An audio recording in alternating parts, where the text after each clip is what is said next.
ஆனால் ஒன்று, ஒரே பாடலை திரும்ப திரும்ப கேட்டுக்கிட்டு இருந்தால் கடைசியில் அலுப்பு தட்டும். அதாவது மகிழ்வுங்கிறது எப்படின்னா, மற்றவங்களோட பகிர்ந்து கொள்றதுனால குறையாது. ஆனால் ஒரே பொருள் மீண்டும் மீண்டும் அனுபவிப்பை தர்றப்போ முதல்ல மகிழ்வு அதிகரித்து அதுக்கப்புறம் அது மங்கி மறைஞ்சு போடும். இதுதான் அந்த மகிழ்வுங்கிறதுக்கு இலக்கணம். சரி, இப்போ மூணாவதாக சுகம் தரக்கூடிய ஆனந்தம்ங்கிறது எப்படின்னா, இது நமக்கு உள்ளே இருந்து சுரக்கிறது. மனசு சலனங்கள்லேருந்து விடுபடுறப்போ இந்த ஆனந்தம் நமக்கு கிடைக்கும். இது நிலையான சுகம், ஆத்ம சுகம். களிப்பிலிருந்து மகிழ்வுக்கும் மகிழ்விலிருந்து ஆனந்தத்துக்கும் செல்றது தான் மனிதன் நடத்த வேண்டிய முக்கியமான பயணம். இவ்வளவு விஷயத்தையும் கேட்டுட்டு இந்த காலத்து பையன் ஒருத்தன் வந்தான்.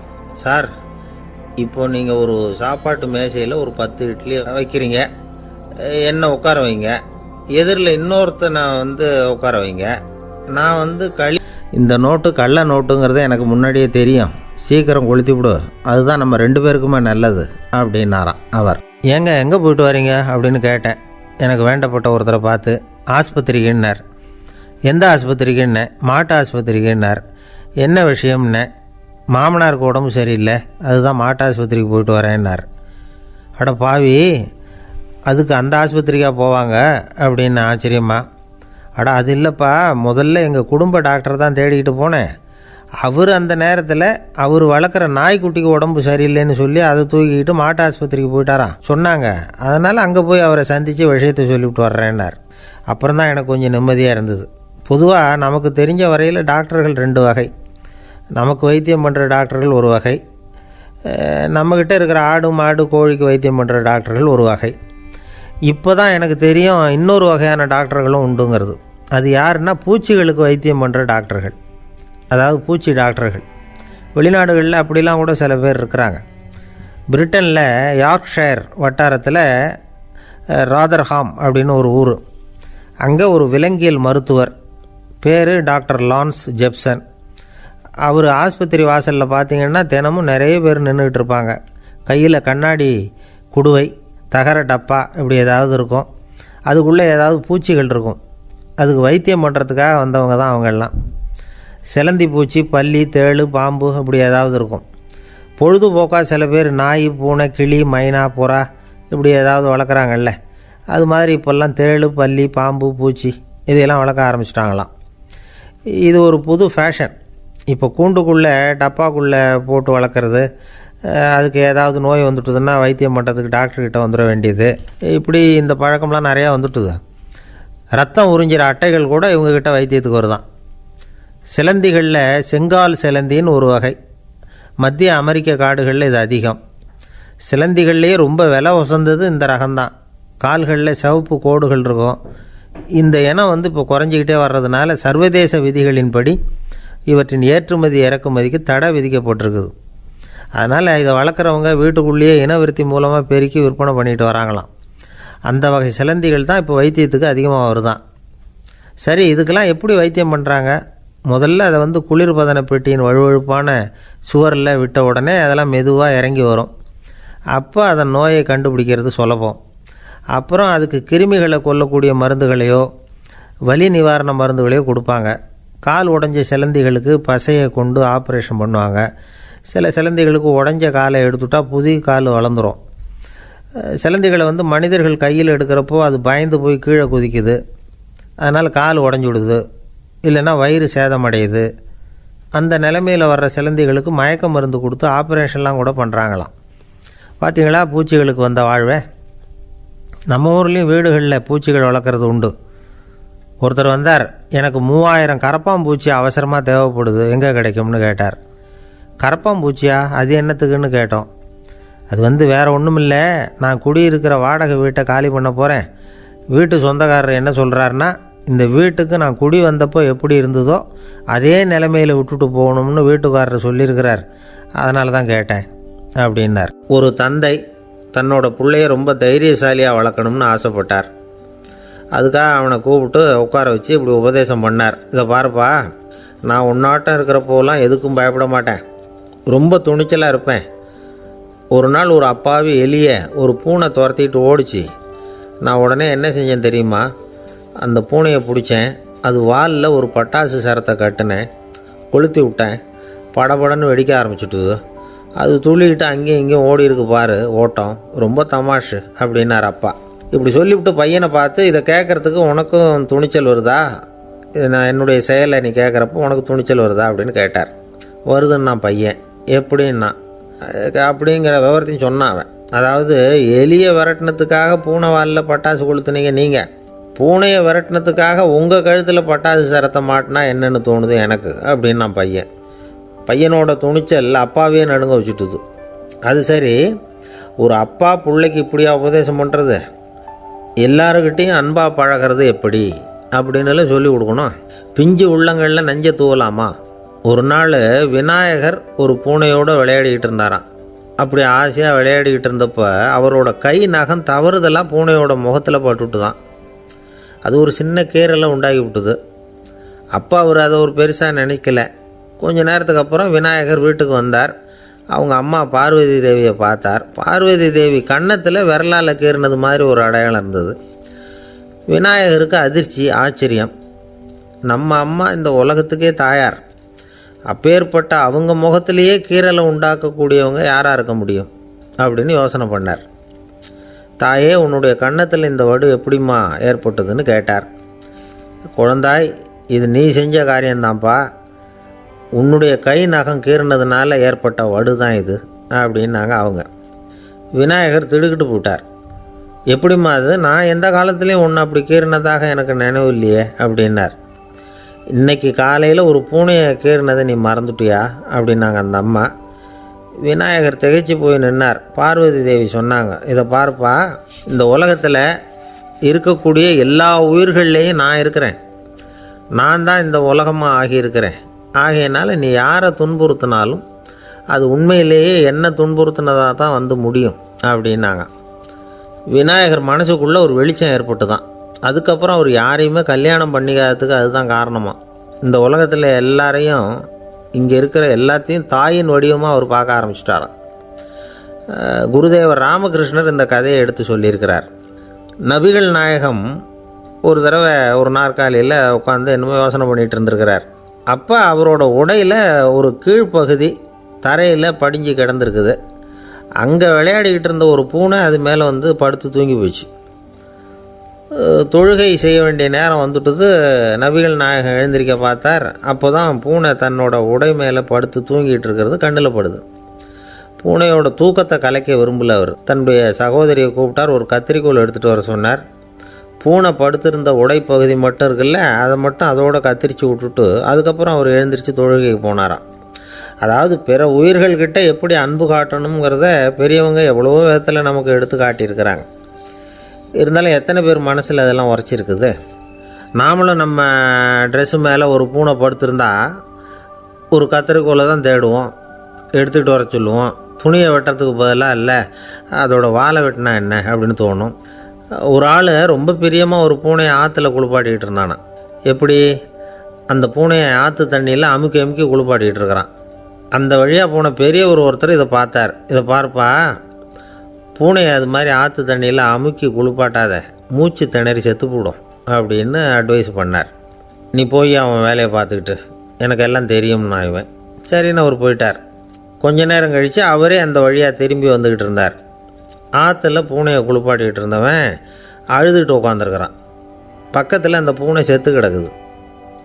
இதை பார்த்தார் பெரியவர். நான் தான் அப்போவே சொன்னேனே அந்த பூனையை ஆற்றுல நினைக்காதேன்னு, அதை கேட்டிருந்தா இப்படி ஆயிருக்குமா அப்படின்னார்.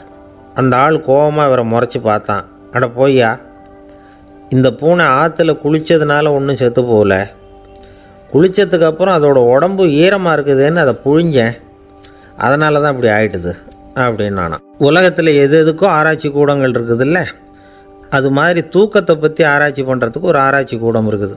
அப்படி ஆராய்ச்சி பண்ணணும்னா அதுக்கு மூழ்கிக்கிட்டு இருக்கணும்ல. அதனால தான் அந்த ஆராய்ச்சி கூடம் இங்கே இல்லை. அமெரிக்காவில் பாஸ்டன் பல்கலைக்கழக மருத்துவமனையில் அது இருக்குது. அங்கே தூக்கத்தை பற்றி பலவிதமான ஆராய்ச்சிகள் பண்ணிகிட்டு இருக்கிறாங்க. அந்த ஆராய்ச்சி கூடத்தில் இயக்குனராக இருக்கிற ஒரு நிபுணர் அவர் என்ன சொல்கிறார் தெரியுமா? உங்களுக்கு தூக்கம் வரலையா, நீங்கள் நல்லா தூங்கிறதுக்கு தாராளமாக சில யோசனைகளை என்னால் சொல்ல முடியும் அப்படிங்கிறார். யோசனை தானே, காசா பணமாக கேட்டு வச்சுக்கலாமே. உணவு, மனநிலை, தூங்கும் இடத்தோட சூழ்நிலை, படுக்கைக்கு செல்கிறப்போ உள்ள பழக்க வழக்கங்கள், இது காரணமாக ஒருத்தருக்கு தூக்கம் வராமல் போகலாம். தூக்கம் வராததுக்கு இதுதான் காரணம்னா அதையெல்லாம் சுலபமாக கட்டுப்படுத்தலாங்கிறார் அவர். தூக்கத்தை வரவழைக்கக்கூடிய ஒரு நல்ல மருந்து உடற்பயிற்சி. ஆனால் ஒன்று, படுக்க போகிற நேரத்தில் இது மாதிரி உடற்பயிற்சிகள் எல்லாம் செய்யக்கூடாது. கொஞ்சம் முன்னாடி பகல்லையே இந்த பயிற்சிகளை செய்கிறது நல்லது. தூக்கம் வராமல் அவதிப்படுறவங்க பிற்பகல் நேரங்களில் காஃபி, டீ இது மாதிரி பானங்களை சாப்பிடக்கூடாது. மது அருந்துறது கூட தூக்கத்தை பாதிக்கும். வெது வெதுப்பான நீரில் குளிக்கிறது, தியானத்தில் ஈடுபடுறது, ஓய்வாக இருக்கிறது, படுக்கிறது, அதாவது படுக்கிறதுக்கு முன்னாடி ஒரு குவளை பால் சாப்பிட்றது, இதெல்லாம் தூக்கத்தை வரவழைக்கிறது ரொம்ப உதவியாக இருக்கும். இன்னொரு விஷயம் என்னென்னா, தூங்கி ஆகணுமேங்கிற கவலை வேண்டியதில்லை. அப்படி நினச்சி கவலைப்படுறதை விட்டுடணும். தூக்கம் வரலையா, உடனே படுக்கையை விட்டு எழுந்திரிக்க வேண்டியது. வெளியில் வாங்க, வேறு ஏதாவது வேலையில் ஈடுபடுங்க, கொஞ்சம் நேரம் உலாவுங்க, அல்லது ஏதாவது ஒரு புஸ்தகத்தை எடுத்து படிங்க. களைப்பு ஏற்பட்டால் மறுபடியும் படுக்கைக்கு போங்க. தூக்கம் தானே வந்துடும். ஒரு விஷயத்தை மட்டும் நல்லா ஞாபகத்தில் வச்சுக்கணும். படுக்கைக்கு போகிறப்போ உங்கள் மற்ற எல்லா பிரச்சனைகளையும் மறந்துடணும். அது எப்படி சார் முடியும்? அந்த நேரம் தானே எல்லா பிரச்சனையும் வரிசையாக ஞாபகத்துக்கு வருது அப்படின்னு நாம் நினைக்கலாம். ஆனால் பழக்கத்தில் அதை நாம் மாற்றிக்க முடியும். கொஞ்சம் முயற்சி பண்ணணும், அவ்வளோதான். இது எல்லாமே ஆராய்ச்சி பண்ணி பார்த்துட்டு அந்த நிபுணர் சொல்கிற கருத்து தான். இன்னொரு விஷயமும் அவர் சொல்கிறார். அது என்னென்னா, உடல் கோளாறு காரணமாக தூக்கம் வராமல் அவதிப்படுறவங்களுக்கெல்லாம் இந்த யோசனைகள் சரியாக வராது அப்படிங்கிறார். அதுக்கெல்லாம் மருத்துவ சிகிச்சை கொடுத்து தான் சரி பண்ணணும். சில பேருக்கு நடு ராத்திரியில் மூச்சு திணறல் ஏற்பட்டு தூக்கம் வராமல் போயிடும். ஊரெல்லாம் தூங்குறப்போ தான் மட்டும் தூங்காமல் மூழ்கிட்டு இருக்கிறது, ஊரெல்லாம் மூழ்கிட்டு இருக்கிறப்போ தான் மட்டும் தூங்குறது, இது மாதிரி கோளாறுகளால் சில பேர் பாதிக்கப்படலாம். கால் தசை முறுக்கிக்கிறதுனால சில பேருக்கு அடிக்கடி விழிப்பு வரலாம். மன அழற்சி காரணமாக சில பேருக்கு தூக்கம் வராது. இது மாதிரி கோளாறுகளுக்கெல்லாம் அதுக்கு தகுந்த மாதிரி சிகிச்சை கொடுத்து தான் சரி பண்ண வேண்டியிருக்கும். எந்த கோளாறும் இல்லாமல் தூக்கம் வரலைன்னா ஆரம்பத்தில் சொன்ன முறைகளை கடைப்பிடிச்சி பார்க்கலாம். தூக்கம் வந்ததுன்னா யோசனை சொன்ன அந்த நிபுணருக்கு நன்றி சொல்லலாம். ஒருத்தர், ஏன் சார் பஸ்ஸில் தூங்குறது கெட்ட பழக்கமானு கேட்டார். இல்லையே, நான் கூட பஸ்ஸில் போகிறப்ப தூங்கிட்டு தானே போவேன் அப்படின்னார் இன்னொருத்தர். அப்புறம் ஏன் என்ன டிரைவர் வேலை வேணாம்னு வீட்டுக்கு அனுப்பி வச்சுட்டாங்க அப்படின்னாராம் அவர். ஒருத்தரை பார்த்து உன்னுடைய நண்பர்கள் யார் அப்படின்னு ஒரு கேள்வி கேட்டு பாருங்கள்.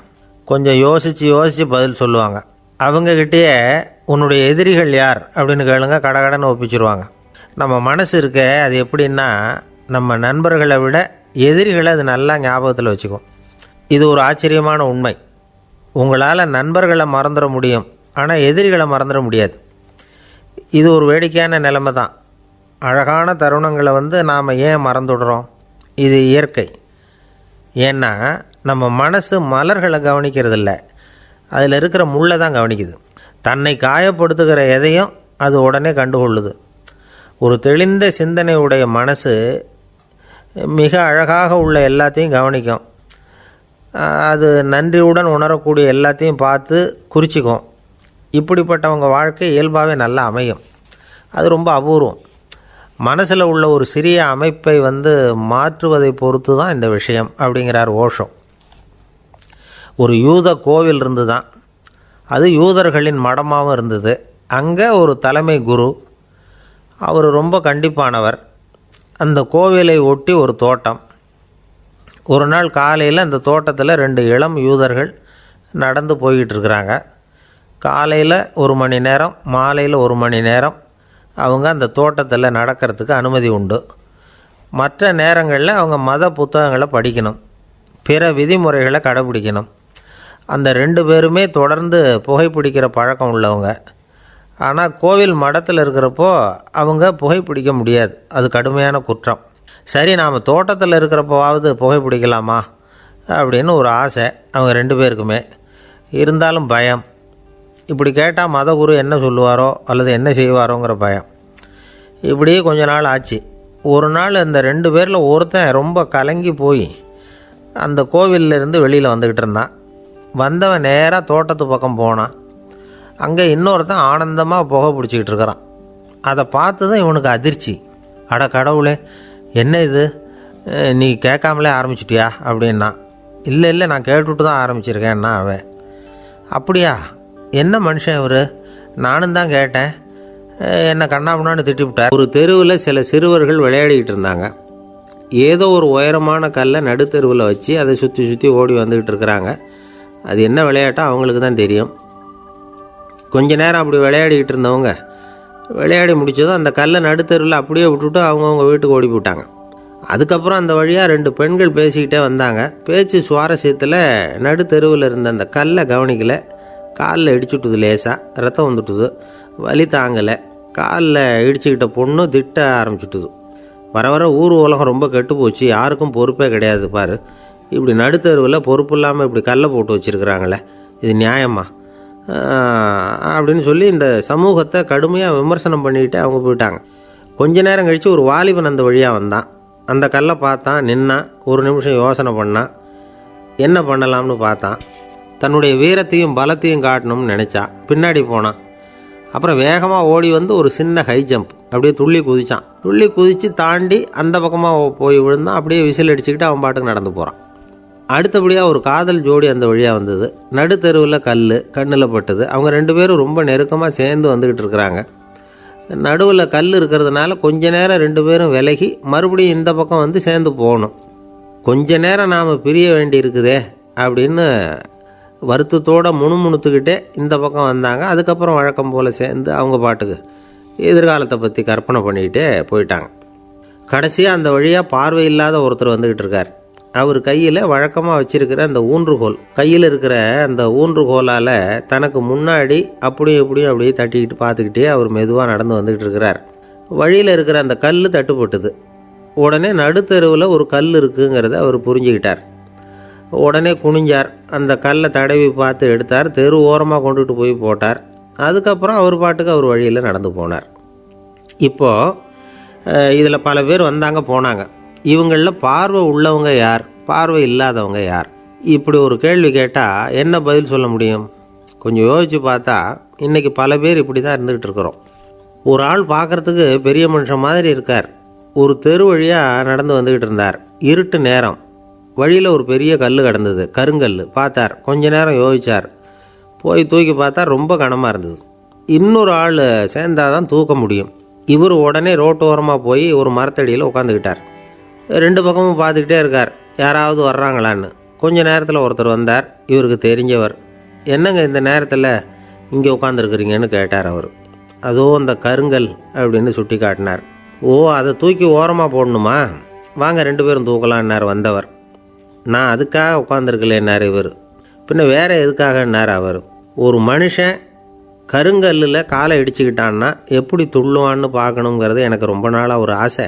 அதுக்காக தான் உட்காந்துருக்கிறேன் அப்படின்னாராம். என்னுடைய நண்பர் ஒருத்தர் ஆழ்ந்த சிந்தனையில் இருந்தார். என்ன யோசனை பண்ணுறீங்கன்னு கேட்டேன். தலைவர் ஆகணும்னு பார்க்குறேன், அதுதான் என்ன வழின்னு யோசிச்சுக்கிட்டு இருக்கேன்னார். நான் கூட அது மாதிரி யோசித்து பார்த்தேன். அதுக்கப்புறம் அந்த யோசனையை கை விட்டுட்டேன் அப்படின்னோம். ஏன்னு கேட்டார். அதுக்கான தகுதிகள் நமக்கு இல்லைங்கிறது புரியுது. அது நமக்கு புரியறத விட நம்ம விட மற்றவங்களுக்கு நல்லா புரிஞ்சு போச்சு. அதனால் பேசாமல் கம்முன்னு இருந்துடுறது தான் நல்லது அப்படின்னோம். தலைவர் ஆகிறதுக்கு தகுதிகள் வேறு உண்டோ அப்படின்னு கேட்டார். அவர் யதார்த்தமாக தான் கேட்குறார். நாங்கள் உடனே எங்ககிட்ட இருந்த ஒரு புத்தகத்தை எடுத்து அவர்கிட்ட கொடுத்தோம். படித்து பாருங்கன்னு. தலைவர் ஆகிறதுக்கு என்ன வழி அப்படிங்கிறத பற்றி அதில் போட்டிருக்கிறாங்க. முதல் வழி என்ன தெரியுமா? ஒரு 4 பேர் முன்னாடி இல்லைன்னா ஒரு கூட்டத்துக்கு முன்னாடி நீங்கள் பேச போகிறீங்க. அப்போ எப்படி ஆரம்பிக்கணும்னா, உண்மையான புகழ்ச்சி, நேர்மையான பாராட்டு, இதோடு ஆரம்பிக்கணும். எடுத்ததுமே அது சரியில்லை இது சரியில்லைன்னு பேசிகிட்டு இருக்கக்கூடாது. மக்களை பார்த்து நீங்கள் தான் தப்பு பண்ணிவிட்டீங்க அப்படின்னு நேரடியாக சொல்லக்கூடாது. தவறு இருந்தாலும் அதை மறைமுகமாக ஏதாவது கதை சொல்லி அதிலிருந்து அவங்க புரிஞ்சுக்கிற மாதிரி செய்யணும். அடுத்தவங்க பண்ண தப்பு என்னன்னு அலசறதுக்கு முன்னாடி நீங்கள் பண்ணின தப்பு என்னங்கிறத பற்றியே பேசுங்க. எதுக்கும் நேரடியாக உத்தரவு போட்டுக்கிட்டு இருக்கக்கூடாது. இதை நீங்கள் செய்யணும் அப்படின்னு சொல்கிறதுக்கு பதிலாக நீங்கள் இப்படி செஞ்சால் எப்படி இருக்கும் அப்படின்னு கேள்வி மாதிரி கேட்கணுமா. இப்படி கேட்டால் அது உத்தரவு மாதிரி தெரியாதான். அடுத்தவங்க மரியாதையை காப்பாற்றுறது மாதிரி பேசணுமா. உங்கள் பேச்சு இன்னொருத்தரை அவமானப்படுத்துறது மாதிரி இருக்கக்கூடாதான். ஏண்டா இவங்கிட்ட போய் மாட்டிக்கிட்டோம்னு யாரும் நினச்சிடக்கூடாது. ஒவ்வொரு சின்ன வளர்ச்சியையும் பாராட்டணும். வெற்றி வந்து சாதாரணமாக இருந்தாலும் பாராட்டாமல் இருந்துடக்கூடாது. பாராட்டும் பொழுது தாராளமாக இருக்கணும், குறை சொல்லும் பொழுது கவனமாக இருக்கணும். வாய்க்கு வந்தபடி பேசிவிட்டா அதுக்கப்புறம் வகையாக மாட்டிட்டு முழிக்க வேண்டியிருக்கும். நீங்கள் பேசுகிறது இன்னொருத்தருக்கு ஒரு கௌரவத்தையும் மரியாதையும் உண்டு பண்ணுறது மாதிரி இருக்கணும். நீங்கள் பேசுகிறது அடுத்தவங்களுக்கு இருக்கிற கொஞ்ச நெஞ்ச மரியாதையும் எடுத்து விடுறது மாதிரி இருக்கக்கூடாது. உங்கள் பேச்சை கேட்டால் கேட்குறவங்களுக்கு ஒரு ஊக்கம் வரணும், உற்சாகம் வரணும். தவறு எதுவாக இருந்தாலும் அதை சுலபமாக திருத்திக்கலாம், சரி பண்ணிக்கலாங்கிறது மாதிரி இருக்கணும் உங்கள் பேச்சு. அடுத்தவங்களை சந்தோஷப்படுத்துங்க. உங்கள் யோசனையை கேட்டு நடந்துக்கிறதுனால அந்த சந்தோஷம் அவங்களுக்கு கிடைக்கணும். இந்த தகுதியெல்லாம் உங்ககிட்ட இருந்தால் நீங்கள் ஒரு சிறந்த தலைவராகலாம் அப்படின்னு அந்த புஸ்தகத்தில் போட்டிருக்குது. இந்த காலத்தில் வந்து தலைவர் ஆகிறதுக்கு வேறு சில தகுதிகள்லாம் கூட தேவைப்படுது. ஒரு புள்ள வந்து தன்னுடைய அப்பா கிட்ட, அப்பா உன்ன மாதிரியே நானும் அரசியலில் சேரணும், தலைவர் ஆகணும்னு ஆசைப்படுறேன், இன்னையிலேருந்து எனக்கு அரசியல் பாடம் கற்றுக் கொடு அப்படின்னு கேட்டிருக்கான். அவரும் சரின்னு சொல்லிவிட்டு ஒரு பெரிய ஏணியை எடுத்துகிட்டு வந்தாராம். ஒரு செவுத்தில் சாத்தினார். இந்த ஏணியில் ஏறி உயர போய் அங்கே பரன் மேலே இருக்கிற ஒரு புத்தகத்தை எடுத்துகிட்டு வாடான் இருக்கார். மகனை பார்த்து, அப்பா ஏணி ரொம்ப உயரமாக இருக்குது, நீ ஜாக்கிரதையாக இதை பிடிச்சிக்கோ, நான் ஏறி போகிறேன் அப்படின்னு நான் பையன். பயப்படாத, நான் பார்த்துக்கிறேன்னார் அப்பா. பையன் ஏணியில் ஏறினா உச்சிக்கு போனதும் அப்பா கையை எடுத்துட்டார். ஏணி அப்படியே சரிஞ்சுட்டுது. பையன் பொத்துன்னு கீழே விழுந்துட்டான். இடுப்பை பிடிச்சிக்கிட்டே எழுந்திரிச்சான். என்னப்பா இது, இப்படி என்னை ஏற விட்டுட்டு கையை விட்டுட்டியே, இப்படி கை விடலாமா அப்படின்னு கத்தியிருக்கான். அப்பா நிதானமாக சொன்னாராம், அவசரப்படாதப்பா, அரசியலில் இதுதான் முதல் பாடம், பெத்த அப்பனாக இருந்தாலும் அவனை நம்பாதே அப்படின்னு உபதேசம் பண்ண ஆரம்பித்தார். அன்பாக இருக்கணும்னு அநேக பெரியவங்க சொல்லியிருக்கிறாங்க. நாமளும் அதை கேட்டுவிட்டு அன்பு காட்டுறதுக்கு தயாராக தான் இருக்கிறோம். அதை வாங்கிறதுக்கு தான் ஆளை காணும். இருந்தாலும் அன்பில் எத்தனையோ வகை உண்டு. அதை சரியாக புரிஞ்சுக்கிட்டு அதுக்கப்புறம் அன்பு காட்ட ஆரம்பிக்கணும். வகையை புரிஞ்சிக்காமல் அன்பு காட்டினா வம்புல மாட்டிக்க வேண்டியது தான். அன்புன்னா சாதாரணமாக நினச்சி விடாதீங்க. அதில் எவ்வளோ விதம் தெரியுமா? இரக்கம், கருணை, காருண்யம், பந்துத்துவம், பட்சம், பாசம், நேசம், விசுவாசம், அபிமானம், காதல், பக்தி, இப்படி பல விதமாக அதை பற்றி சொல்லி வச்சுருக்கிறாங்க பெரியவங்க. இந்த வார்த்தைகள்லாம் நாம் கேள்விப்பட்டது தான். இருந்தாலும் அதுகளுக்குள்ளே என்ன வித்தியாசம்னு கேட்டால் சரியாக சொல்ல தெரியாது. அதனால் இந்த வார்த்தைகளுக்கெல்லாம் பெரியவங்க என்ன விளக்கம் சொல்கிறாங்கன்னு இப்போ பார்க்கலாம். எளியவர்கள் மேலே செலுத்துகிற அன்பு இருக்கு பாருங்கள், அதுக்கு இரக்கம்னு பேர். அறிவு பலம், சரீர பலம், இது ரெண்டும் இல்லாதவங்க மேலே, அதாவது வலிமையற்றவர்கள் மேலே செலுத்துகிற அன்பு இருக்கு பாருங்கள், அதுதான் கருணை. எறும்புலேருந்து யானை வரைக்கும் சகல ஜீவராசிகள் மேலேயும் காட்டுற அன்புக்கு காருண்யம்னு பேர், ஜீவகாருண்யம். சிபி சக்கரவர்த்தி காட்டின அன்பு இந்த ரகம். உறவினர்கள், சொந்தக்காரங்க, அவங்க வசதியாக இருந்தாலும் வறுமையில் இருந்தாலும் வித்தியாசம் இல்லாமல் காட்டுற அன்பு இருக்கு பாருங்க, அதுக்கு பேர் பந்துத்துவம். ஒரு எஜமானன் வேலையாள்கிட்ட காட்டுற அன்பு இருக்கு பாருங்க, அதுக்கு பேர் தான் பட்சம். அவனும் தன்னை மாதிரி மனுஷன்தாங்கிற நினப்பு வேணும். ஒரு தாய் தன்னுடைய குழந்தை மேலே, ஒரு குழந்தை தன்னுடைய தாய் மேலே செலுத்துகிற அன்புக்கு பாசம்னு பேர். ஈருடல் ஓர் உயிர்னு நினைக்கிறது இது. ராமரும் கௌசலையும் இதுக்கு உதாரணம். தம்மை ஒத்த நண்பர்கள்கிட்ட செலுத்துகிற அன்புக்கு நேசம்னு பேர். வயசு, செல்வம், அந்தஸ்து, இந்த வித்தியாசமெல்லாம் பார்க்காம அவங்க சுக துக்கத்தில் சமபங்கு எடுத்துக்கிறது இது. கிருஷ்ணன் குசேலர்கிட்ட காட்டினது இந்த ரகம். வேலை செய்கிறவன் முதலாளிகிட்ட காட்டுற அன்புக்கு விசுவாசம்னு பேர். தேசத்து மேலேயும் தாய்மொழி பேர்லையும் செலுத்துகிற அன்புக்கு அபிமானம்னு பேர். தேசாபிமானம்னு சொல்கிறோமே, இதுதான். ஒரு கணவன் மனைவி பேரில் காட்டுற அன்புக்கு காதல்னு பேர். கடவுள் பேரில் செலுத்துகிற அன்புக்கு பக்தின்னு பேர். இப்படி அன்புல பல ரகம் இருக்கிறப்போ அதில் உள்ள வித்தியாசம் தெரியாமல் இடம் மாற்றி அன்பு காட்டினா இடைஞ்சல் தான். சரி, இந்த அன்பை பற்றி விஞ்ஞானம் என்ன சொல்லுது தெரியுமா? இதயத்தை பாதுகாக்கிறதுக்கு முக்கியமாக தேவைப்படுற ஒன்று இந்த அன்பு தான்னு சொல்லுது. நெதர்லாந்து விஞ்ஞானிகள் இதை ஆராய்ச்சி பண்ணியே கண்டுபிடிச்சிருக்கிறாங்க. கொஞ்சம் முயல் குட்டிகளை 2 பிரிவாக பிரித்தாங்க. 2 குரூப்புக்கும் கொழுப்பு அதிகமாக உள்ள ஆகாரத்தையே கொடுத்துக்கிட்டு வந்தாங்க. ஆனால் ஒரு குரூப்புக்கு வெறுமன ஆகாரத்தை கொடுத்ததோடு சரி, இன்னொரு குரூப்பு முயல்களுக்கு ஆகாரம் கொடுத்ததோடு நிறுத்திக்கல. அதுக்கு முன்னாடி கூண்டுகளை திறந்து விட்டு முயல்களை கொஞ்ச நேரம் எடுத்து கொஞ்சி விட்டு அதுக்கப்புறமா ஆகாரம் கொடுத்தாராம் ஆராய்ச்சியாளர். இந்த குரூப்புக்கு இதய பாதிப்பு 60% குறைச்சலாக இருந்துதான். சில நோயாளிகளுக்கு ஹார்ட் அட்டாக் வந்தாலும் அதை தாங்கிக்கிட்டு குணமாகிற சக்தி அதிகமாக இருக்குது. இது எப்படின்னு ஆராய்ச்சி பண்ணி பார்த்துருக்குறாங்க. அவங்கெல்லாம் மனைவி தன் பேரில் ரொம்ப அன்பாக இருக்கிறதாக நினைக்கிறவங்களாம் இருக்கிறாங்களாம். இதய நோயாளிகள் பல பேரை சந்தித்து இதய நோய் ஏற்பட என்ன காரணம்னு கேட்டிருக்கிறாங்க. அவங்க சொன்ன காரணம்லாம் சாப்பாடு சம்மந்தமாக இல்லையா, மனைவி அன்பா இல்லை, இப்படிப்பட்ட காரணத்தை தான் சொல்கிறாங்களாம். அதனால் இதயத்தை பாதுகாக்கணும்னு நினைக்கிறவங்க அடுத்தவங்க அன்பாக இருக்கிறது மாதிரி பார்த்துக்குங்க, அதுதான் முக்கியம். ஒருத்தர் முகம் பூரா பிளாஸ்டரி போட்டுக்கிட்டு வந்தார், ரொம்ப கோபமாக. என்னங்க ஆச்சுன்னு விசாரித்தேன். எல்லாம் உங்களால் தான் சார்னார். விவரமாக சொல்லுங்களேன். என்ன உங்கள் தகவலை கேட்டுட்டு ஒரு பூனைக்குட்டியை கையில் எடுத்தேன், அன்பாக அதை தடவி கொடுக்கறதுக்காக. ஆனால் அது முந்திக்கிட்டது, அது என் முகத்தை தடவி கொடுத்துட்டுது, முகம் பூரா நகை கீறல், அதுதான் இப்படி அப்படின்னார். அன்புல அறிவு சேராததுனால வந்த கோலம். அவர் ஒரு பெரிய குடும்பத்தில் பிறந்தவர். இருக்கிற சொத்துக்கள் எல்லாத்தையும் வாரி வழங்கிவிட்டு காட்டுக்கு புறப்பட்டார் தவம் செய்யறதுக்காக. இருந்தது பூராவும் கொடுத்துட்டார், இனிமேல் எதுவுமே இல்லை கொடுக்கறதுக்கு. அப்போது கடைசியாக ஒருத்தன் வந்து கையை நீட்டினான், ஐயா ஏதாவது கொடுங்கன்னா. அவர் பார்த்தார், கட்டியிருக்கிற வேட்டியை தவிர வேறு எதுவுமே இல்லை. 8 முழம் பட்டு வேட்டி, ஜரிகை கரையோடு இருக்குது. கடைசியாக அதை தான் எடுத்து கட்டிக்கிட்டு அவர் புறப்பட்டுக்கிட்டு இருக்கிறார். அவர் பார்த்தார், எதிரில் அவன் பரிதாபமாக நின்றுக்கிட்டு இருக்கிறான். அந்த 8 முழ வேட்டியை 2ஆக கிழிச்சார். 4 முழத்தை அவங்ககிட்ட கொடுத்துட்டு மீதி 4 முழத்தை தன்னோட இடுப்பில் கட்டிக்கிட்டு அவர் காட்டுக்கு போயிட்டார். இவன் என்ன பண்ணான் தெரியுமா, கையில் கிடைச்ச 4 முழத்தை எடுத்துக்கிட்டு கடை வீதிக்கு போனான். பழைய பட்டு வேட்டி ஜருகை இதெல்லாம் விலைக்கு வாங்குகிற வணிகர் ஒருத்தர் இருந்தார். அவர்கிட்ட போனான், இதை விலைக்கு எடுத்துக்கிறீங்களான்னு கேட்டான். அவர் வாங்கி பார்த்தார். ஆகா, ரொம்ப அருமையான வேட்டி, விலை ஒசந்த ஜருகை, இது ஏது உனக்குன்னு கேட்டார். அவன் நடந்ததை சொன்னான். அப்படின்னா ஒன்று செய்ய, இந்த வேட்டியோட இன்னொரு பாதியையும் மெதுவாக வாங்கிட்டு வந்துரு, உனக்கு நிறைய பணம் தரேன் அப்படின்னார் அந்த வணிகர். இவன் கொஞ்சம் யோசனை பண்ணி பார்த்தான். கொஞ்சம் இருங்க, தான் வந்துவிட்றேன் அப்படின்னு சொல்லிவிட்டு நேராக காட்டுக்கு போனான்.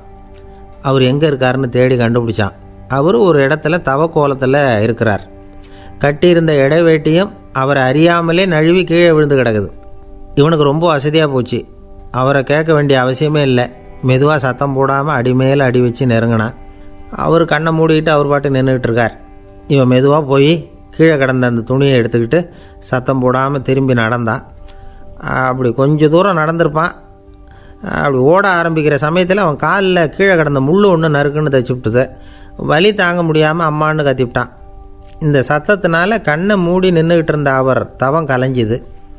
மெதுவாக கண்ணை திறந்து பார்க்குறார். தன் இடையில இருந்த வேட்டி அவன் கையில் இருக்குது. இப்போ அவர் நினைக்கிறாராம், இந்த வேட்டி மேலே நான் வச்ச ஆசை அல்லவா அவனை வந்து திருடன் ஆக்கிவிட்டுது அப்படின்னு நினச்சாரான். இது எப்பேற்பட்ட மனநிலைங்கிறத கொஞ்சம் யோசிச்சு பாருங்கள். தான் ஒரு பொருள் மேலே வைத்த பற்று இன்னொரு மனிதன் திருடனாக ஆகிறதுக்கு காரணமாக ஆயிட்டுதே அப்படின்னு நினைக்கிறார். அப்படி நினச்சி அவர் யார் தெரியுமா, அவர் தான் மகாவீரர். இழந்துட்டேங்கிறியே, நீ என்னத்தை கொண்டு வந்த இங்கே இழக்கிறதுக்கு, நீ என்னத்தை உண்டாக்குன இது அழிஞ்சுட்டுதுன்னு சொல்கிறதுக்கு. இது அவருடைய சிந்தனை. இன்றைக்கி நம்ம சிந்தனையெல்லாம் வேறு மாதிரி இருக்குது. ஒருத்தன் நடுத்தெருவில் உட்காந்து அழுதுகிட்டு இருந்தான். அந்த வழியாக வந்தவர் கேட்டார், ஏன்ப்பா அழற அப்படின்னு கேட்டார். 5 ரூபா சார், இந்த இடத்துல விழுந்துட்டுது, ரொம்ப நேரமாக தேடுறேன், கிடைக்காது போல இருக்கு அப்படின்னா. எப்போ தொலைஞ்சுது அப்படின்னு கேட்டார். அது எனக்கு தெரியாது சார், பணத்தை தொலைச்சவன் தேடி பார்த்துட்டு போயிட்டான், நான் அவனுக்கு பின்னாடி தேட வந்தவன் அப்படின்னு சொல்லிவிட்டு மறுபடியும் தேட ஆரம்பித்தானா. அமெரிக்க ஜனாதிபதி ஆப்ரஹாம் லிங்கன் ஒரு நாள் தன்னோட கோச்சு வண்டியில் தலைநகரான வாஷிங்டனுக்கு போயிட்டுருக்கிறார். கோச்சு வண்டி ஒரு சாலையில் போயிட்டுருக்கு. அந்த சாலைக்கு ஒரு பக்கத்தில் பயங்கரமான சதுப்பு நிலம். சதுப்பு நிலம்னா அது புதைகுழி, புதை மணல்ங்கிறோம்ல, அது மாதிரி.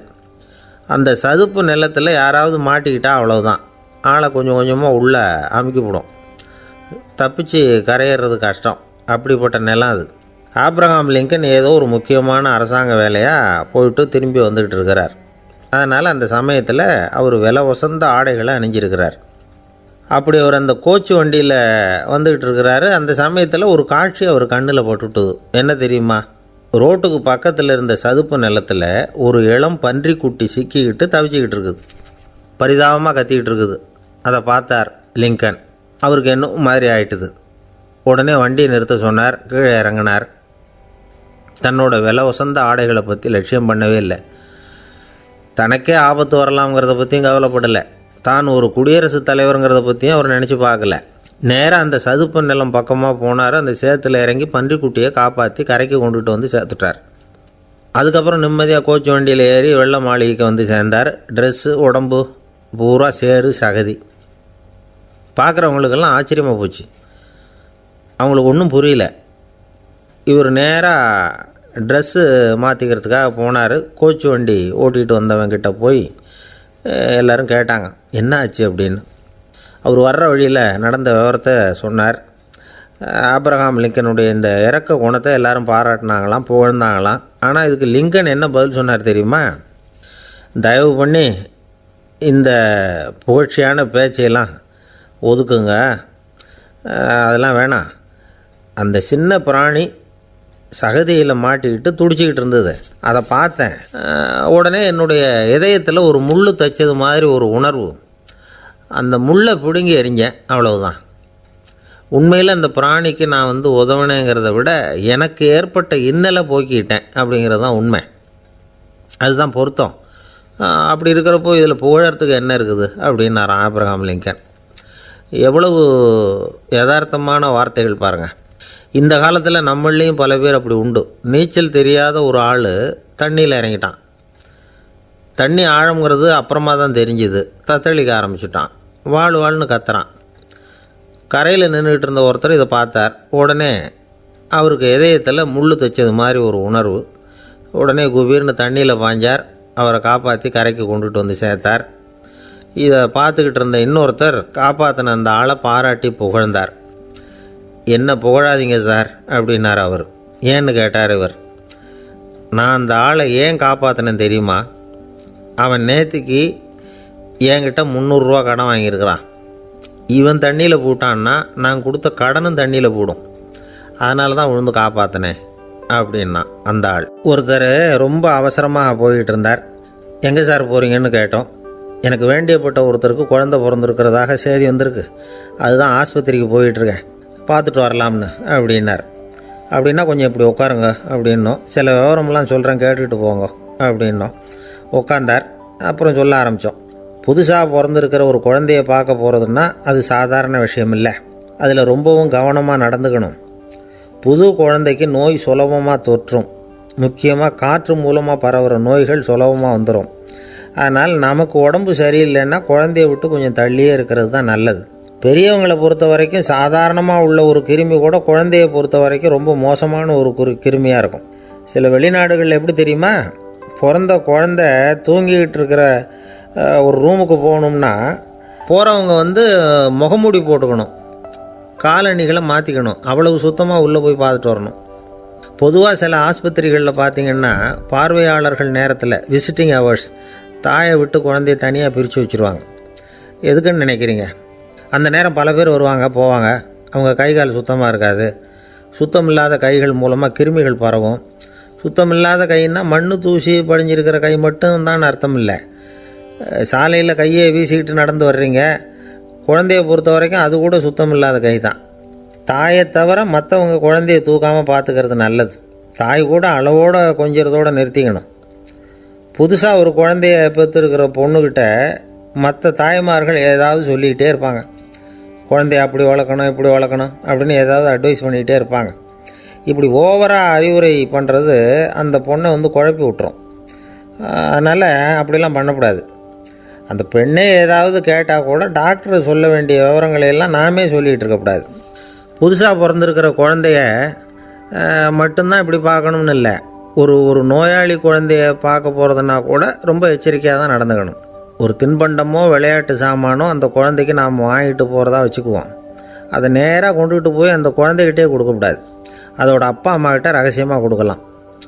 அவங்க முடிவு பண்ணிட்டோம் குழந்தைகிட்ட அதை கொடுக்கலாமா வேண்டாமாங்கிறத. அவங்களுக்கு தான் தெரியும் அதோட மனசும் உடம்பும். உங்கள் அக்கறையை காட்டுறதா நினச்சிக்கிட்டு குழந்தை வாயில் எதையும் கொண்டுட்டு போய் போடாதீங்க. போகிறப்போ உங்கள் வீட்டு குழந்தையும் அழைச்சிட்டு போகாதீங்க. இது நோயை வாங்கிட்டு வந்துடும், அல்லது புதுசாக ஒரு நோயை அதுக்கிட்ட கொடுத்துட்டு வந்துடும்.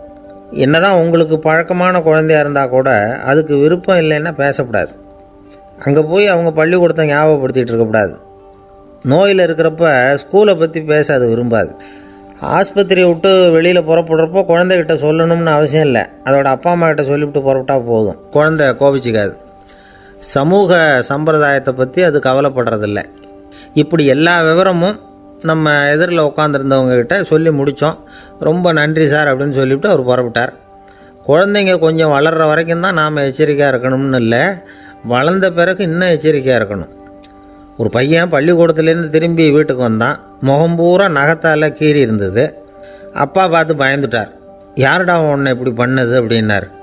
என் கூட படிக்கிற இன்னொரு பையன்னா. நாளைக்கு உன் கூட பள்ளிக்கூடத்துக்கு வர்றேன், நீ எனக்கு அவனை அடையாளம் காட்ட முடியுமான்னார். அது ரொம்ப சுலபம் நான் பையன். எப்படின்னார் அப்பா. அவன் காதில் ஒன்றை கையோடு எடுத்துகிட்டு வந்திருக்கிறேன், இதோ என் பையில் தான் வச்சுருக்கேன் அப்படிங்கிறான் அந்த பையன்.